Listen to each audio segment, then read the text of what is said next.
there is something coin dealers do not want you to know.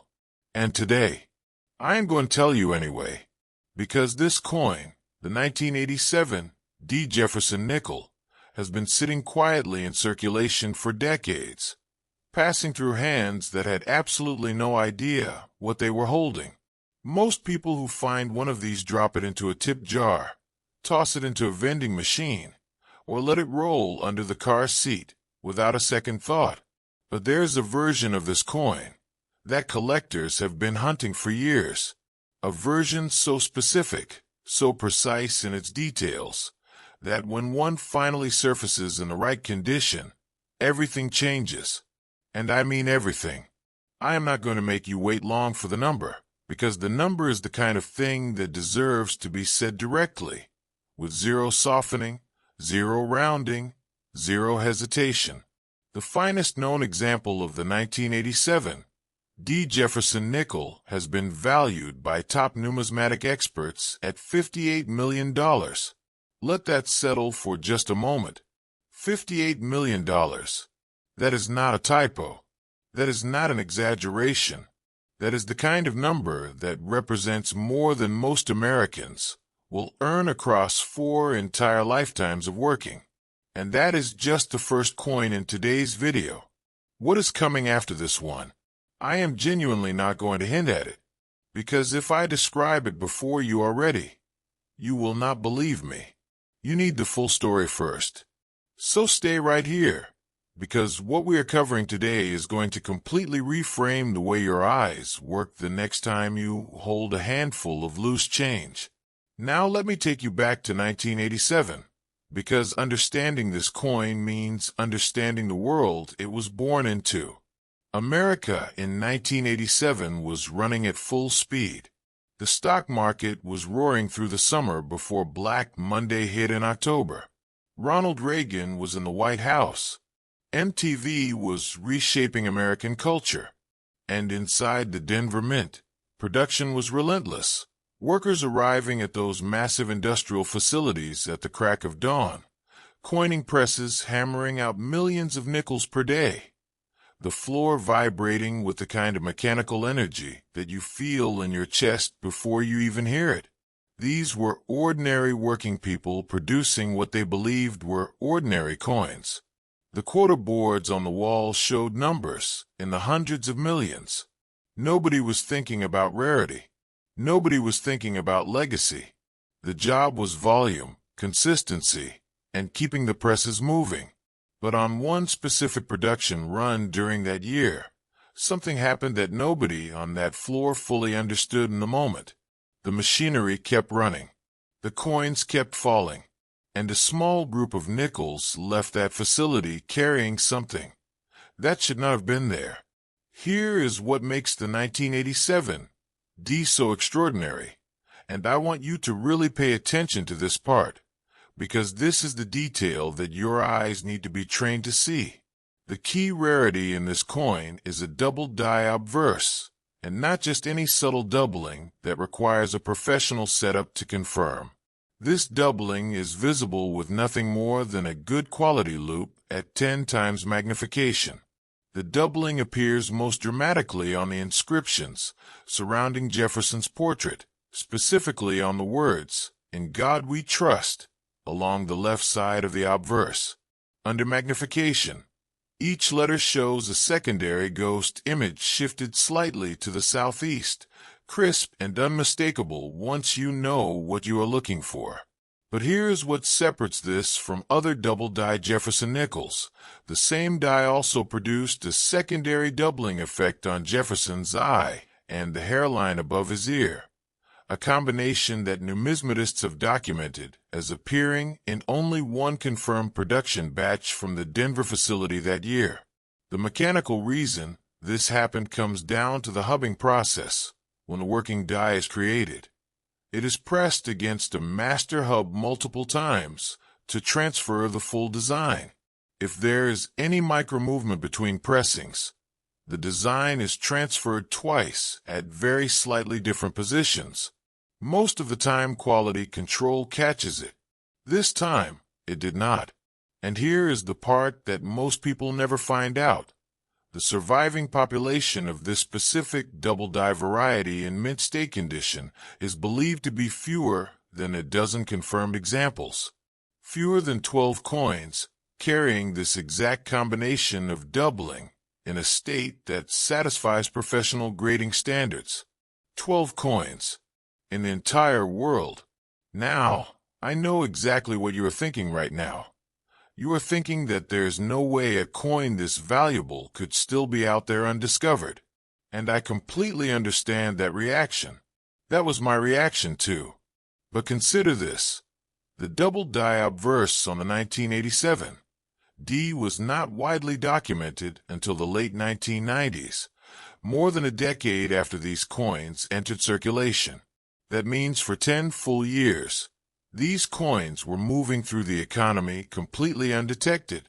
Imagine running your fingers over one at a checkout counter, or letting one slide into a parking meter, or combining it with other change to pay for a newspaper. The thought alone is enough to make you go pull out every nickel you own and start checking them tonight. The collector community around this coin is unlike anything casual observers expect. These are not hobbyists flipping through books on weekends. The people chasing the 1987 D double die are professional numismatists with decades of experience, private networks that span multiple continents, and research budgets that would surprise you. At a major auction in the recent past, two of these collectors went head-to-head on a certified example graded MS 65. The room went completely still as the bidding climbed past what most people consider life-changing money. You could feel the tension physically, the kind of silence that only comes when everyone in the room understands that something historic is happening right in front of them.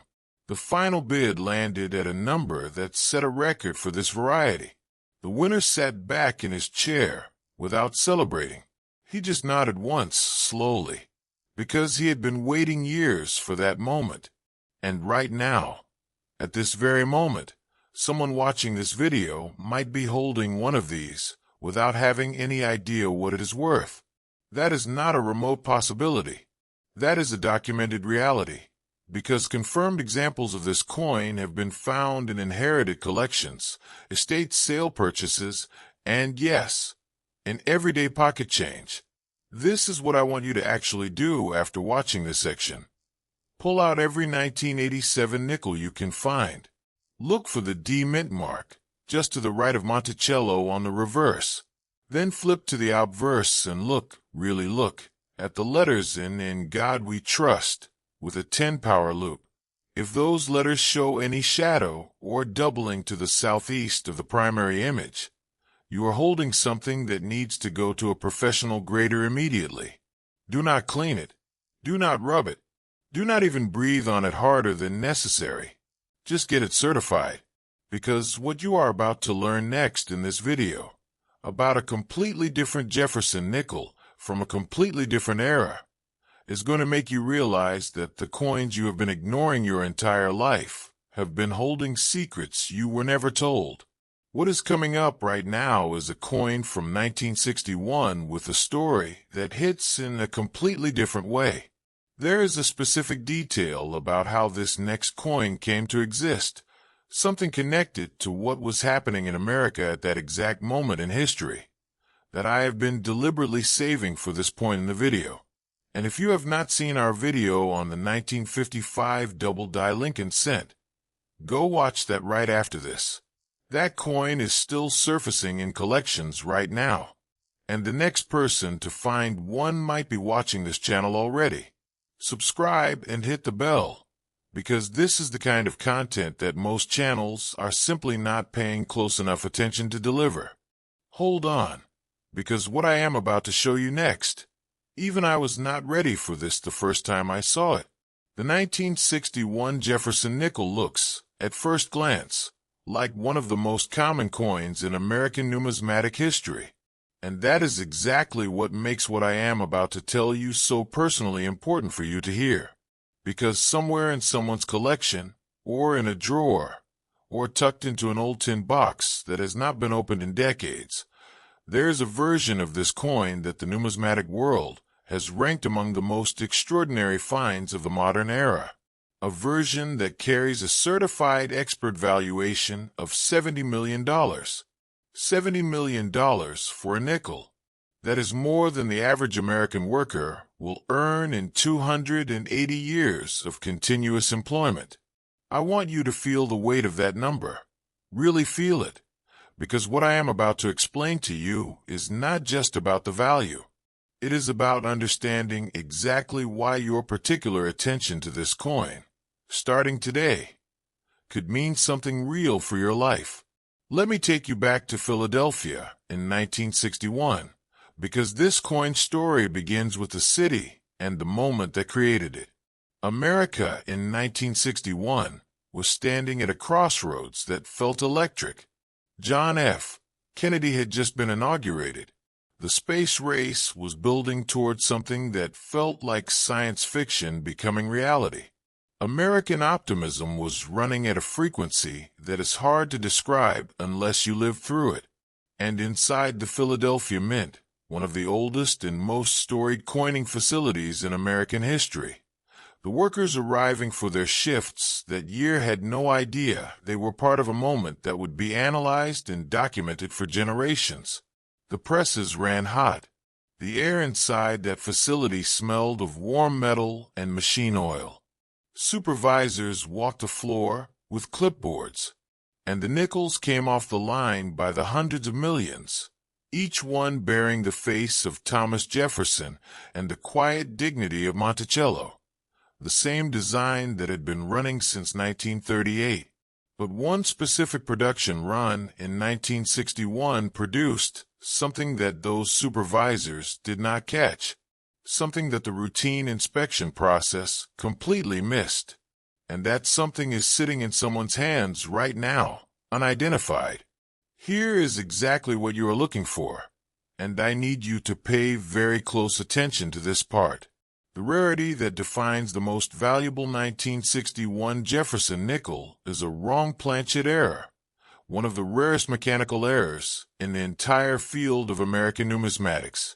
A small number of 1,961 nickels were struck not on standard copper-nickel alloy planchets, but on planchets that had been accidentally fed into the press from a different coin denomination supply. The result is a coin that carries the full Jefferson nickel design, but with physical characteristics, weight, diameter, and surface texture that are measurably different from any standard nickel ever produced. When you hold one of these in your palm, the difference is subtle to the untrained hand, but immediately obvious once you know what you are feeling for. The coin sits slightly differently. It has a visual depth to the strike that standard production coins simply do not achieve. And under proper lighting, the fields, the flat background areas of the coin, catch light in a way that makes seasoned collectors stop mid-conversation. The surviving population of confirmed examples in gradable condition is extraordinarily small. Wrong Planchet errors are caught during quality control the vast majority of the time. The fact that any of these escaped tells you something specific about that particular production run and the conditions inside the facility on that day. And here is the part that most people never find out. The specific Planchet composition of the confirmed examples creates a coin that has proven remarkably resistant to surface deterioration, meaning that examples found today often present in better visual condition than their age should logically allow. That preservation factor is a major driver of the valuation. I know what you are feeling right now. That combination of excitement and disbelief that comes when something this unexpected lands in front of you. Your reaction is exactly what mine was the first time I went deep on this coin, because it challenges everything most people assume about where extraordinary value comes from. You do not expect $70 million to be hiding in a coin that millions of people handled without a second thought, but that is precisely where the opportunity lives. and the gap between what most people assume and what is actually true. Now, the collector world around this coin operates at a level of intensity that is genuinely stunning to witness. The numismatists who specialize in wrong Planchet errors are some of the most methodical researchers in the entire field. They maintain private databases of known examples. They communicate through networks that the general public never sees. They have been quietly tracking rumors of undiscovered 1961 wrong Planchet nickels for years, following estate sale reports, monitoring coin show submissions, building relationships with dealers who might be the first to handle one when it surfaces. At auction, the energy around a confirmed wrong Planchet Jefferson Nickel is unlike almost anything else in the coin room. I have heard first-hand accounts of collectors who tracked a single example for over a decade before finally securing it. The emotional investment goes far beyond money. These people are chasing history. They are chasing the physical proof of a mistake that happened once, in one room, on one day, and produced something that the world was never supposed to see. And right now, at this exact moment, someone watching this video might be holding one of these in a collection they have not fully examined. That is not enthusiasm talking. That is documented numismatic reality, because wrong Planchet errors have been discovered in inherited collections, in estate lots, and in the kinds of old coin accumulations that sit in attics and basements for decades, waiting for someone with knowledge to recognize what they contain. Here is your personal guide to finding this coin, and this is the part of the video that makes staying until right now absolutely worth your time. Start with any 1961 nickel you own. The P Mint from Philadelphia carries no mint mark. The Obverse will show no letter to the right of Jefferson's portrait. Now take that coin and weigh it on a digital scale accurate to at least 1/10 of a gram. A standard 1961 Jefferson nickel weighs exactly 5 grams. If your coin weighs anything different, anything at all, that is your first signal to investigate further. Next, examine the coin's edge under direct light.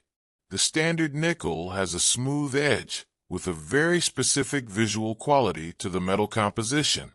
A wrong Planchet coin will present differently at the edge.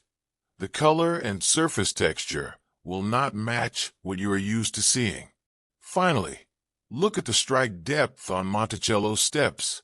Wrong Planchet coins consistently show an unusual depth to fine design details that standard nickels simply cannot replicate. Go check your coins tonight, genuinely, because the person who finds the next confirmed example of this coin is not going to be an expert with a laboratory. They're going to be someone who watched a video exactly like this one, went home, opened a drawer, and paid attention. The discovery moment for coins like this one is not dramatic when it happens. It is quiet. It is a person sitting under a lamp, turning a coin in the light, feeling something slightly different, and deciding to look closer instead of putting it back down.